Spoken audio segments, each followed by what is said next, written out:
Welcome to the first episode of Crypto.com Live Project AMA in 2024. I'm Tommy from Crypto.com and I will be your host for today. In this episode, we will be joined by Michael Lee, Director of XPLA. XPLA is a proof of stake layer 1 blockchain built using Tendermint. It introduces enhanced gaming experience combined with a gamer-friendly development environment. It currently has over 60 validators and is an EVM-compatible layer 1 blockchain. And here to answer questions about XPLA is Michael. Hi, Michael. Welcome and thanks for joining us. Hey, Tommy. So before we start, can you please introduce yourself, a little bit about your background and journey into crypto before we get into the questions? Yep, absolutely. Tommy and Crypto.com team, thank you guys for having me. And those of you who are listening, thank you guys for joining in. My name is Michael. I'm the director. I'm a director at XPLA, focused on the investment side, ecosystem development, and business development. Excited to hop on this space and answer the questions that come in. Amazing. So let's start with the basics. Can you tell our audience more about the history of XPLA and what is the focus of this layer 1 blockchain? Yeah, so just to jump right in, XPLA is a layer 1 blockchain backed by the major company Comtuos, which has many teams that specialize in Web2 games, mobile games, and PC games.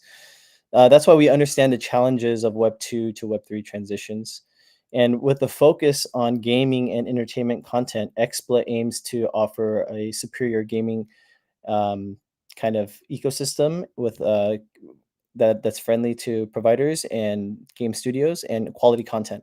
Within the layer 1 blockchain ecosystem, there are Web3 games, of course, a blockchain gaming platform, which we'll probably end up discussing, an NFT marketplace, and the metaverse.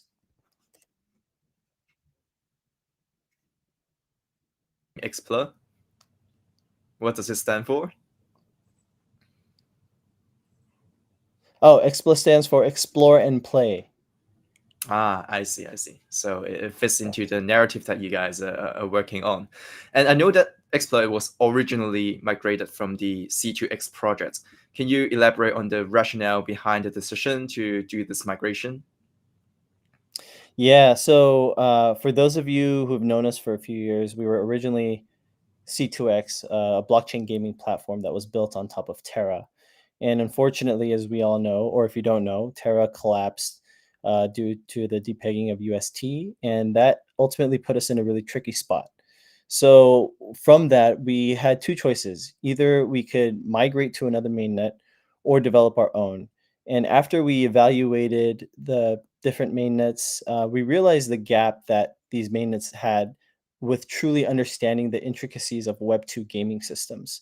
I think back then, I think there was a start to be a push with gaming. Now there's definitely a lot more and the narrative has changed. But when we were there, we really felt like the gap was quite significant.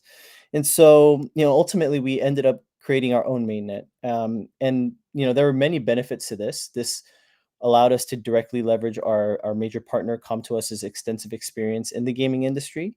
And we were also very confident that we could craft an optimal mainnet that not only understands gaming systems, but also facilitates the seamless onboarding of Web2 users.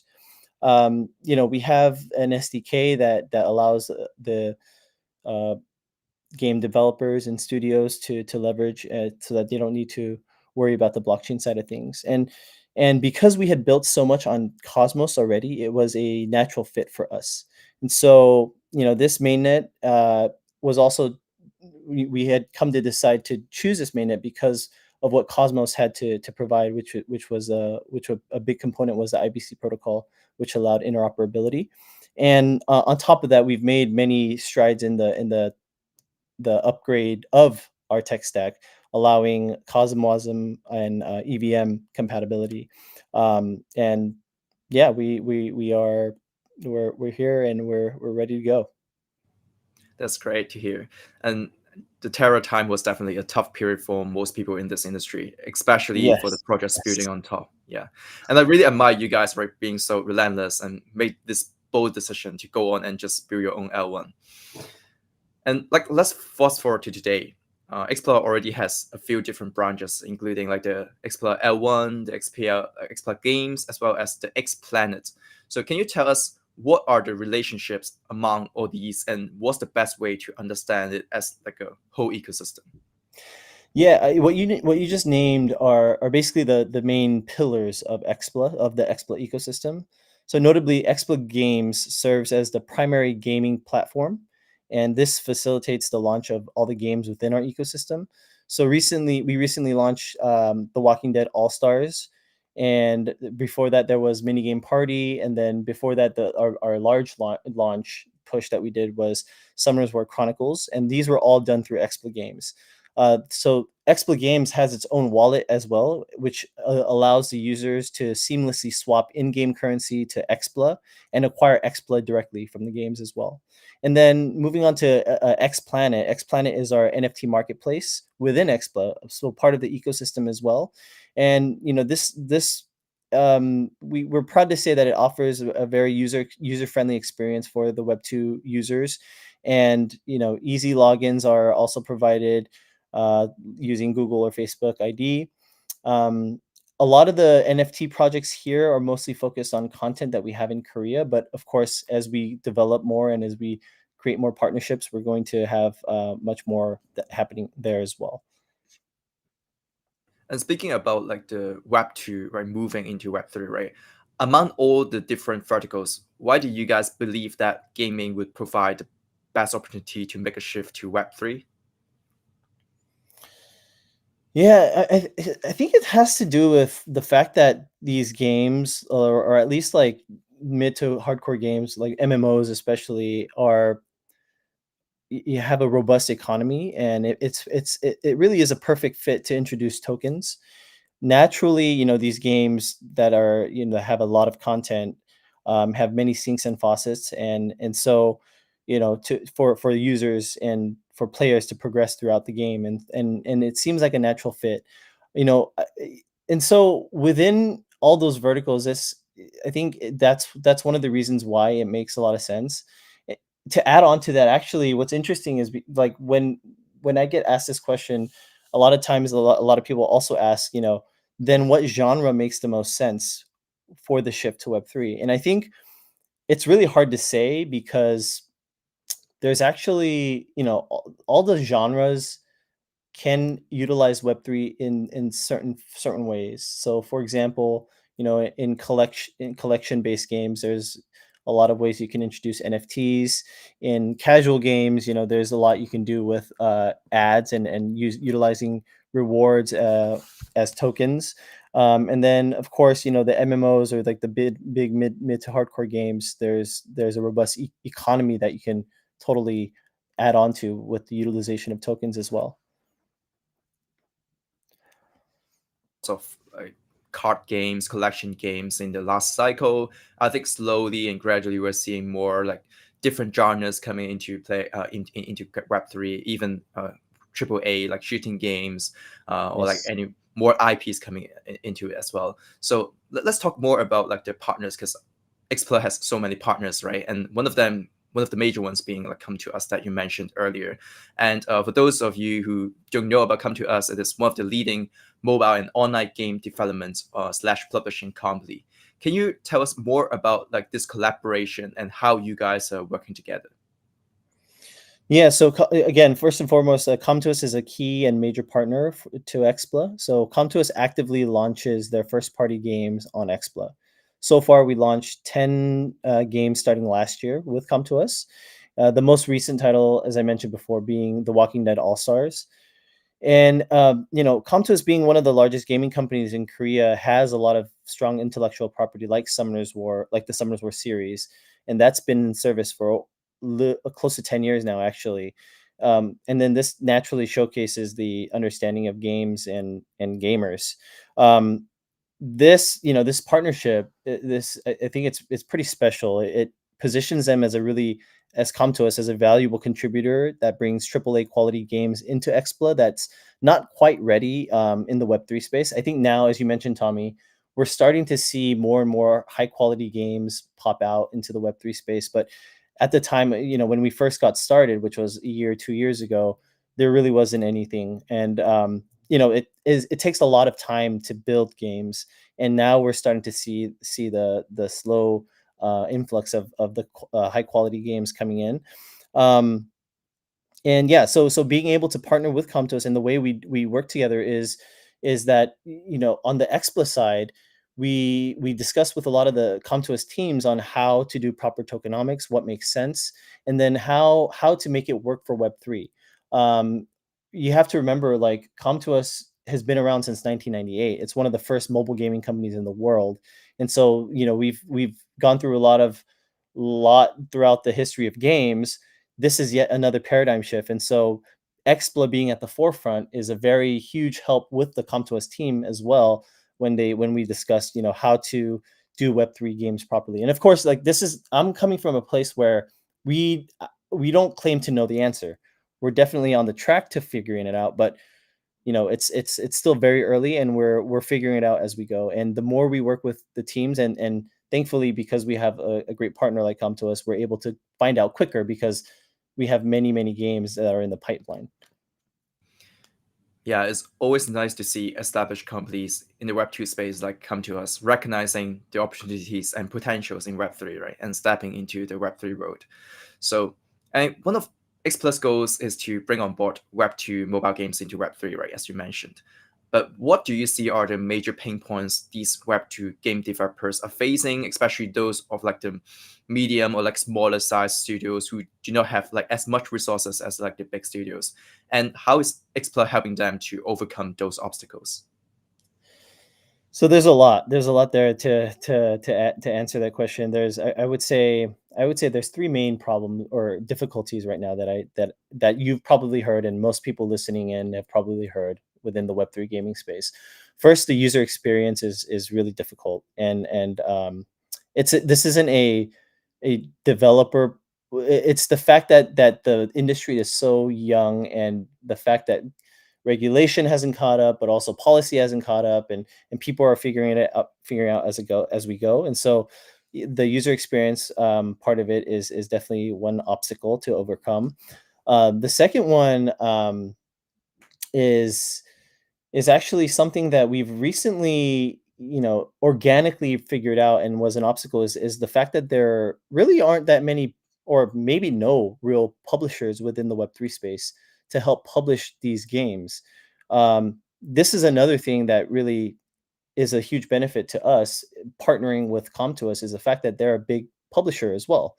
And so, leveraging that, we're figuring out ways how we can help these other Web3 gaming studios who want to build on Xpla to publish those games, to make them more successful. It's really, I actually come from a producer background. It's really difficult to create a game. It's even more difficult to make that game a hit.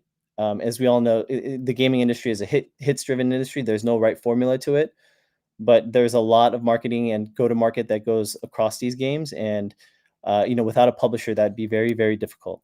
And then the last big challenge, which I think we're starting to figure out, with these game developers and helping them, is to figure out web or the tokenomics, the token side of it. Figuring out how to use them effectively. So even us, like, we faced so many issues when we first launched. Like, we tried the Axie model, we did tweaks here and there, and the conversion rates weren't good from Web 2 to Web 3. And it's just, thankfully, we're partnered again with a big team that has multiple teams within the teams to push out multiple titles. And from those experiences, we were able to learn what works and what doesn't work. We definitely know what doesn't work. We are on the path to figuring out what works. And so, for example, the Walking Dead All Stars. This was our most successful game to date, if you consider the Web 2 to Web 3 conversion. We hit almost at one point 30% conversion, meaning Web 2 users would create a wallet account, connect it to their account, and then make some sort of a transaction. Um, so for example, this, the providers like buy back XPLA from the ad revenue, and then they distribute these tokens back to the users, and it creates a cycle where everyone benefits. And again, the thing being here is when we on the XPLA side talk to the game providers, sustainability is always at the forefront, because we all know what happened at the last cycle when Web3 games first came out. And so tokenomics is that last portion is on the token side, helping with that and really making sure it's a sustainable model. Right. Token design is definitely hard, especially for games, right? I think I've seen dual token a lot, right? Last cycle, and then even seen some 3 tokens or like with 4 tokens, right, within the games, which makes the game super complicated. But I'm glad to see that we're making progress here. And the other topic that you touched on earlier is about the IP, right? So you mentioned about the Walking Dead's onboarding to XPLA. So what are the current IPs that already onboarded, and what will be coming that you can share some hints to our audience? Yeah. Securing, very well-known prominent IP is really crucial in our opinion for the widespread adoption of Web3, because IP is IP, and everyone, if it's a famous IP, everyone knows Pokemon, everyone knows, um, or now is starting to know, One Piece, or the other any other famous IP out there. Um, and it's so for us, being able to bring in The Walking Dead was big for us, because that is a very well known, especially in the West, a very well known IP. It's and the fact that we're able to also bring in a Summoner's War IP into Expo was very big for us as well. Summoner's War, just to give the listeners some context, the Summoner's War IP started, probably a little over 10 years ago, and the main game, Summoners War Sky Arena, has been in service for over 10 years. Chronicles, the MMORPG version using the same IP, launched last year, and also now has a Web3 component to it as well. As far as future IP, I can't disclose too much right now, but yeah, we're there will be some notable ones. I also would like to mention, you know, Comtos has a very wide library, very big library of IP in the entertainment space in general. And so, if even if it's not related to games, TV shows, film, those IPs we all are planning to bring onto Exploit in one form or the other. Of course, we need to find the right use case. So far, we've done NFT drops, but again, we want to find the right use case for it, and not just paste on Web3 for the sake of pasting on Web3. Right. And let's talk a bit about the regulatory side. So, what are your thoughts on the regulatory landscape for Web3 gaming and how it impacts growth in different regions? Because I know, especially for mobile games, right, there's certain restrictions whether you can like put it on like App Store or like Play Store, etc. So, how what's your thought and what's your feel on that? Yeah, no, this is the really tricky part. I'm not an expert on this, but of course I have to be, aware of what's going on. Like even with our games, if there is some sort of like a play to own slash play to earn earning component to it, we can't service it technically in South Korea. There are certain regions we cannot service it. South Korea is one. I think Singapore, and certain titles we cannot service in Japan. But actually, Japan is a market we're making big efforts to enter, because the government is easing the current regulations to make it more market friendly. So stay tuned there on how we kind of enter the Japanese market. Um, but yeah, there's especially me being in the States. I talk to a lot of US based gaming companies as well, and they're all monitoring regulation very closely. They the Ripple case actually allows a lot of a precedence on being able to knowing what is legal and what's not now. And so I think if there are teams out there that have not sold certain tokens to investors, or even to teams, their own team members, then they can now issue it, because the ruling on the Ripple case. And so I think a lot, yeah, like from what I know, it is a hindrance. Yes, of course, it's something that we just need to get through. But it is what it is, and from our perspective, we're doing everything we can to be as compliant as possible. Right. So regulatory clarity is definitely would be a big help to the to the whole industry, and I think we're like slowly moving progress here in US and also in other jurisdictions.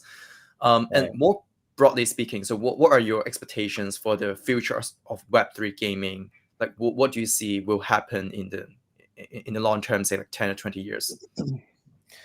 Yeah, it's really hard to say, of course, right? No one knows the answer. No one can look into the future, but our bet is that Web3 is the future. We're all in on Web3, and we think this is going to revolutionize the gaming industry as a whole. We don't. So just to give you a little bit of context, right? Like our company started in 1998, and we were one of the first mobile gaming companies, and it's because we were able to catch that way, like we being one of the first mobile gaming companies, we experienced what it meant to be first movers in that space. Then we were one of the first to do mobile games on the App Store, and then we were one of the first to do mobile games on or free to play mobile games.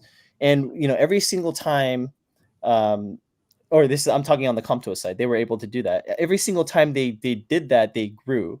And so this is why they're partnering with XPLA, is because they see the potential of what Web3 can bring into the gaming space. So again, like I can't really say for sure, but what my expectations are is that I, I I'll see, we'll see more and more bigger gaming companies come into the space. And as you know, like, or if you don't know, the gaming space is very difficult and it's going through a pretty rough time. There have been many layoffs as well. The most recent big one being Riot Games. And it just goes to show you that how difficult it is, and what a time we're in right now. And so I think one must actually, adopt new paradigm shifts to keep up and stay alive. So, just to kind of sum it up and answer your question, my expectations for the future of Web3 gaming, I hope more and more big players come into the space. I hope, uh, you know, I hope the I hate to say this, but the bad actors are gone, because I think that's a real detract. That's a real really really negative experience for anyone who's coming into the space in the beginning. And yeah, I hope to see just more Web3 games with token economies on it and NFTs. Yeah. Cool. So far, we've covered grounds from the perspective of like a game projects or studios. So let's change gear to look at the industry, right, from the perspective of a retail users or gamers, and let's talk about mass adoption. What do you think are the stuff that we are lacking or missing that prevents the onboarding of a new wave of gamers into Web3? Yeah, I briefly mentioned this. The question you asked previously that I kind of mentioned, it was more so on the developer side, but on the user side, 100% the user experience right now. And I can't say this enough. And I'm sure everyone listening is agreeing. You know, just to give you a sample of, like, a snippet of what the experience is. There's, like, even with our game, right? Like, there's several steps to the user even experiencing Web3. Right? First, you have to download the game, then you have to set up, and then you have to create an account. You have to create a wallet, then you have to play the game, then you have to, if the only way to get the token is through a centralized exchange, you have to go to a centralized exchange account, or create an account, buy it, send it to your wallet, swap the token to the in-game currency, and then acquire more tokens to cover transaction costs. It's just, the fact that I even laid this out is crazy. And what Web2 gaming did very, very great, up, what they almost basically perfected, was the funnel, the user conversion funnel. And basically, we're starting all over again on the Web3 side. And so this is a huge, huge pain point. And this part of this is what we're also trying to work on. We recognize that this is going to be a huge pain point, and this is going to prevent the mass adoption from traditional gamers to users, or to becoming Web3 users. So one example of our approach on how to alleviate this is, for example, in the Walking Dead All Stars, where the users have the option to pay the conversion fees using in-game currency rather than XPLA, because XPLA could be difficult to obtain. And so this is another, broader initiative that we're kind of tackling to make things easier. Another thing, as I mentioned, on the question before, uh, what's preventing the mass adoption are scams and bad actors, like straight up. If you experience a scam, why would you ever want to try anything, of that sort, when you have the risk of losing potentially a lot of whatever it is, money or NFTs, whatever. I'll be I'll be it's embarrassing a little bit, but I'll have to admit I actually got caught up in a scam once too, and thankfully I didn't have a lot in my wallet, but that was drained. And if I were not in the industry, I kind of thought back, would I want to try that again? And I don't know, like it left such a bad taste in my mouth. I wouldn't be surprised if these people who've experienced anything like that would want to come back and try again.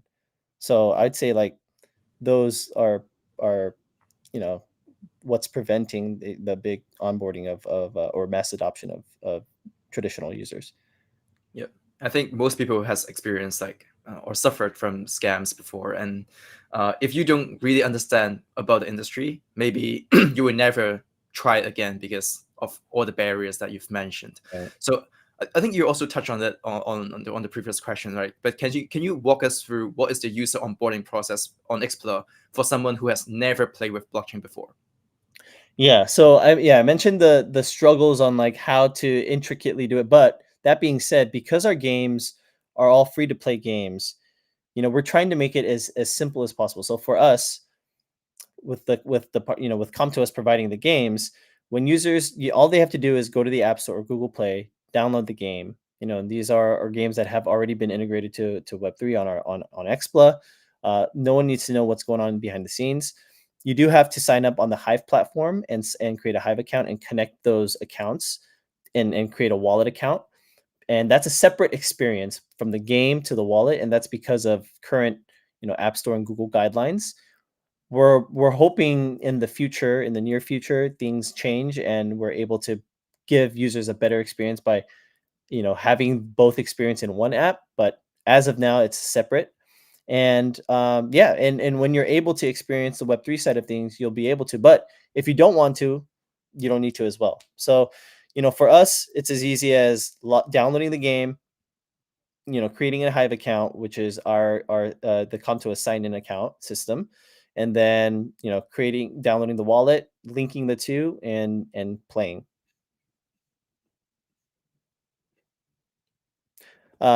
I do want to add, though, because it could be confusing.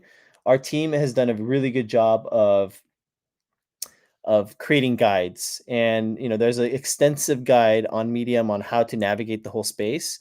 And eventually we would like to we're working on planning to add these guides within the games as well, so that it's easy to find and people can learn as fast as possible.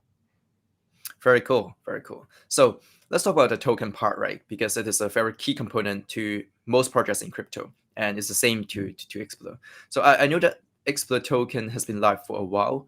Can you explain to your audience what role Explorer token play in the overall ecosystem? What kind of utility it has? Yeah, so it's XPLA is the crypto, the token that's at the heart of the XPLA ecosystem, and it's the purposes for it. One is as a governance token, it empowers the community through the distributed voting system, and for on the validator side, it utilizes XPLA to manage nodes, earning transaction fees through delegation. And then on the gaming side, of course, utilizing XPLA for within the games as well. Yeah, so I do want to say, like, that's another thing I think allows XPLA to really shine, is the fact that not only are we partnered with Comtos, but we're also partnered with other studios, and we're going to continue to partner with more and more studios. And as those studios onboard to XPLA, and if they choose or choose not to onboard to XPLA games, which makes it easier even for them, there's ways we can cross promote. And then XPLA, of course, being the central token, is able to be used on a lot of these I would say all the games on XPLA games. And then if people want to figure out how to do it without XPLA games, and then we can figure that out. But all the games within XPLA games utilize XPLA in some sort of way, and so it makes it very easy for users to use it. And so that in itself is also its utility to be able to use within different games as well. Um, yeah, I think we're as we continue to grow, we're probably going to find more ways to utilize XPLA. And as I mentioned, right, like the partnership with Com2us is really extraordinary, because that company is not just a gaming company, but also a TV and film production company, a music company. And so all of those entertainment assets eventually will be on XPLA. And there's going to be ways we're going to figure out how to incorporate XPLA with them as well. Right. So you mentioned that like XPLA can be used in like some games. I think it differentiates from a lot of Web3 games, right? Who design their own like tokenomics. They need to design, like most of the projects in the last cycle use like a dual token model, right? It's a play to earn model. So I think we touched on this very earlier on in the first part of the AMA, but I want you to elaborate more about your views towards in-game economy token design. What do you think is going to work, right, or likely to work in the next cycle? Yeah. So again, I just want to preface this by saying I'm no expert. Our team, are becoming experts, but no one knows the answer yet. We're on the path to figuring that out. If anyone claims to know, that I would call them out, because we don't. There's no example of something that's completely worked and taken the world by storm yet. Um, that being said, I personally think it's difficult for a single game to have a dual token or a token model and make it sustainable for many, like we're talking games that last many years, at least 5 plus, hopefully to 10 years plus. Um, and it's just very difficult to design something when you don't know the future of the game and how things are going to play out.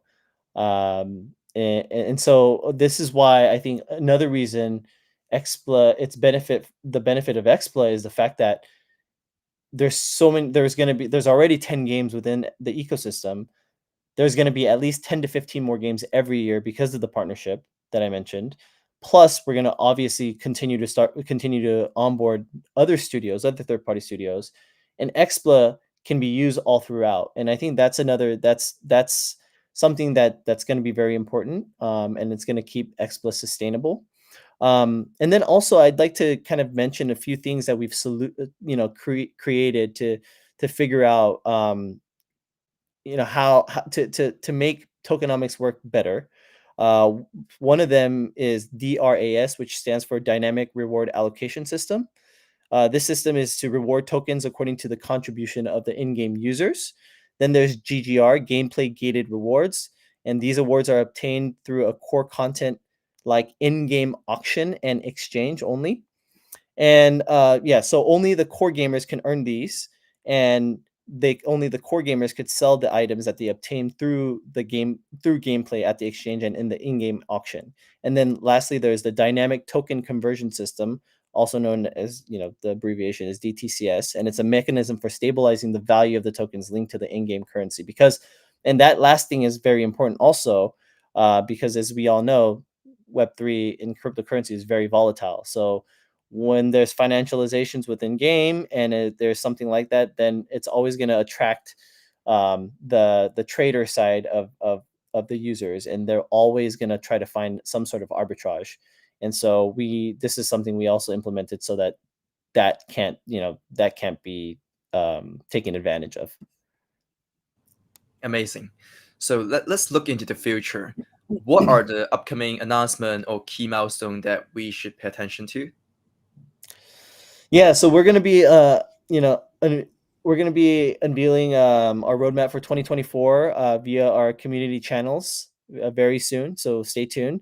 If you haven't joined our community, now's the perfect time to hit that follow button and listen in and stay up to date on what lies ahead.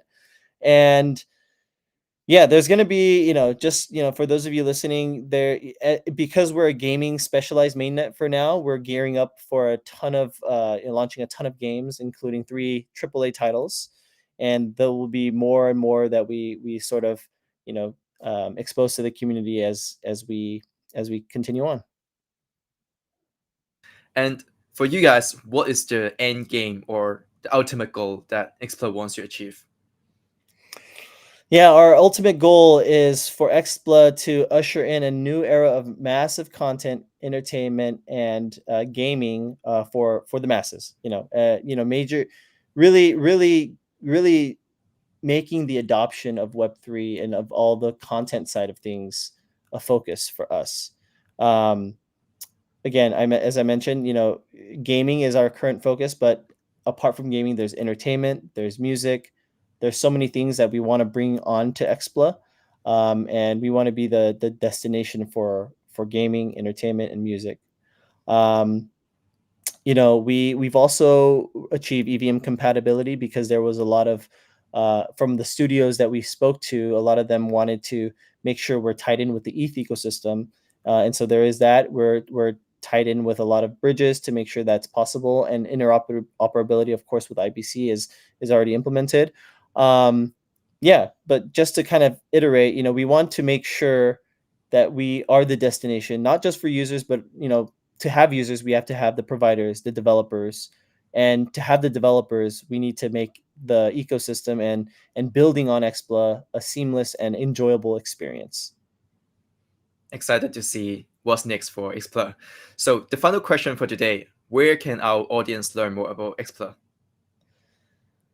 Of course, yeah. If you guys are interested in learning more about XPLA, please follow our Twitter, XPLA_official, and our Medium. We consistently update those, and we'll be unveiling our 2024 roadmap. So please stay tuned. Great. And that wraps up all the time we have for the AMA questions. Thank you so much, Michael, for joining us today. And a big thank you to the Crypto.com and XPLA community for sending in the questions. Before we say goodbye, is there any final message you have for those who are watching? Just want to thank you guys for tuning in. Tommy, thank you. And thank you for having me. Thank you, Crypto.com team, for setting this up. This was a very seamless and enjoyable experience. I hope the listeners and the community got a lot out of this. Please feel free to connect with me. You can find me on Twitter or X, sorry, at Mike Zhang, MIKEJJANG. And you can also follow, like I mentioned, XPLA_official. And make sure to follow crypto.com to also keep up with the latest news and upcoming events. And I'm thankful for you guys to also be partners with us. And yeah, this was great. Thanks so much, Tommy. Thank you, Michael. Yeah, Michael's Twitter handle is on the screen, as you can see. And yeah, again, XPLA Twitter is XPLA_official. And for us, Crypto.com, our Twitter handle is @CryptoCom. So make sure to subscribe to this YouTube channel again as well, so that you don't miss out on any future AMAs. Thank you so much, everyone, again, and wish everyone a great year ahead. See you next time. See you guys. Thank you.